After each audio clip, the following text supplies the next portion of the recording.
Perlu diketahui juga bahwa IKN itu tidak terletak di tempat yang sepi dan terpencil.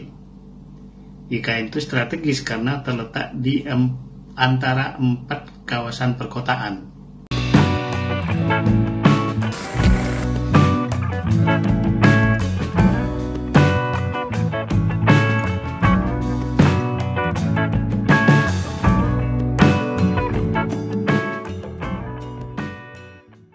Ada anggapan pesimistik tentang IKN Nusantara.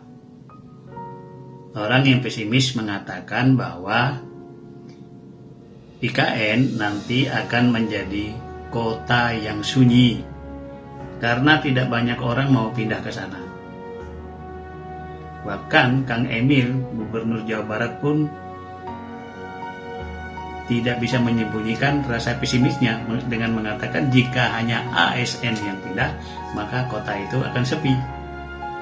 Walaupun masih bersyarat ya, jika hanya. Saya ingin menyampaikan indikasi yang lebih optimistik.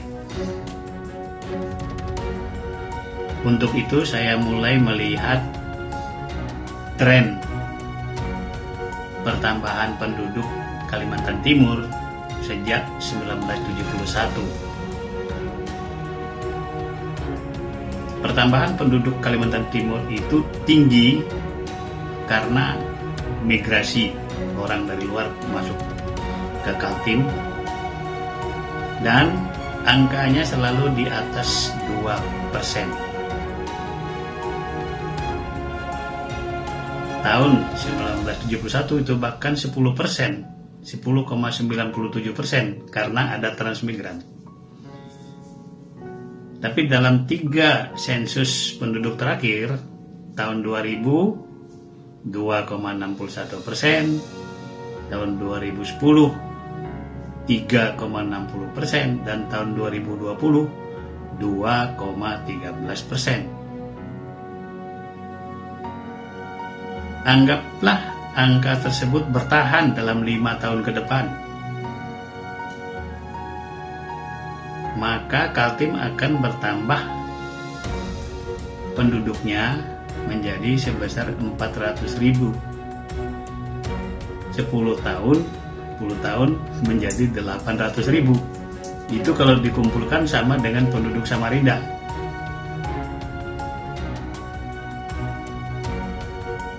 Nah, persentase pertambahan penduduk Kaltim yang tinggi itu lebih tinggi daripada rata-rata nasional yang 1,25%.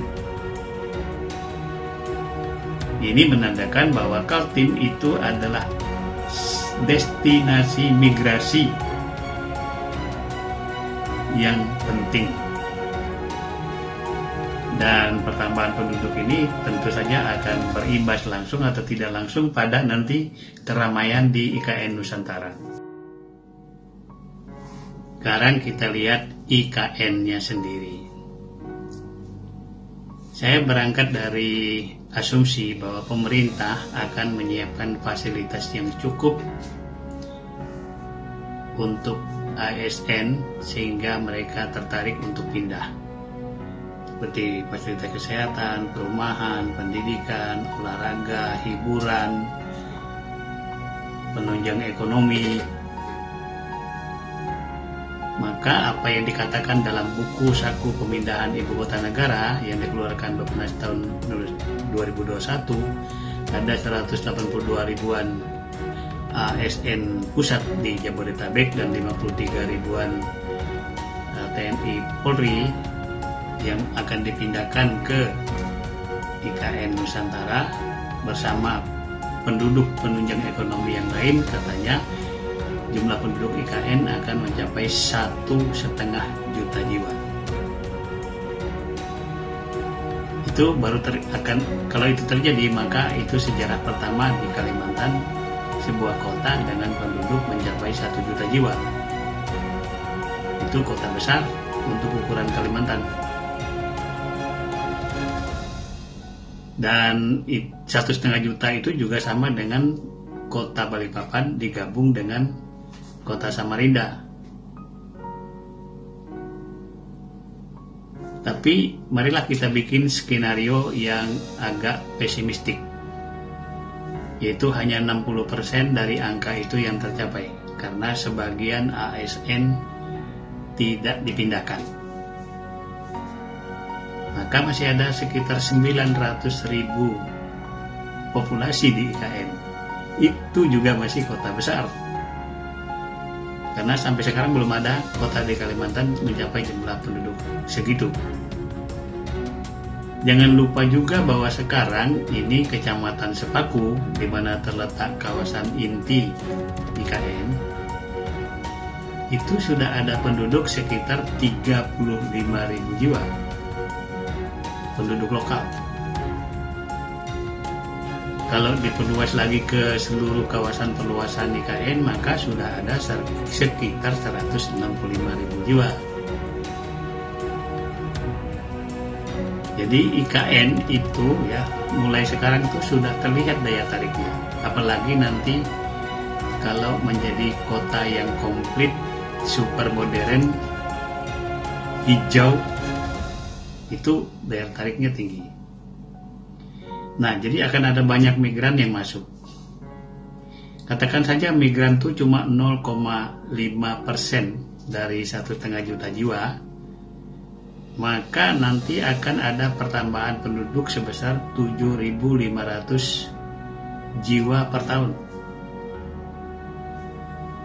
Tanda-tanda akan masuknya orang-orang dari luar ke daerah IKN itu sudah terlihat, dari orang-orang yang mengincar tanah sampai penjajakan untuk masuknya perguruan tinggi dari luar dan lembaga kesehatan dan lain-lain.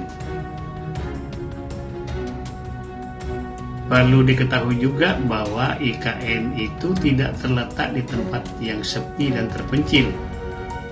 IKN itu strategis karena terletak di antara 4 kawasan perkotaan, yaitu Balikpapan, Samarinda, Tenggarong di Kutai Kartanegara, dan Penajam Petung di Kabupaten PBU. Letaknya berdekatan.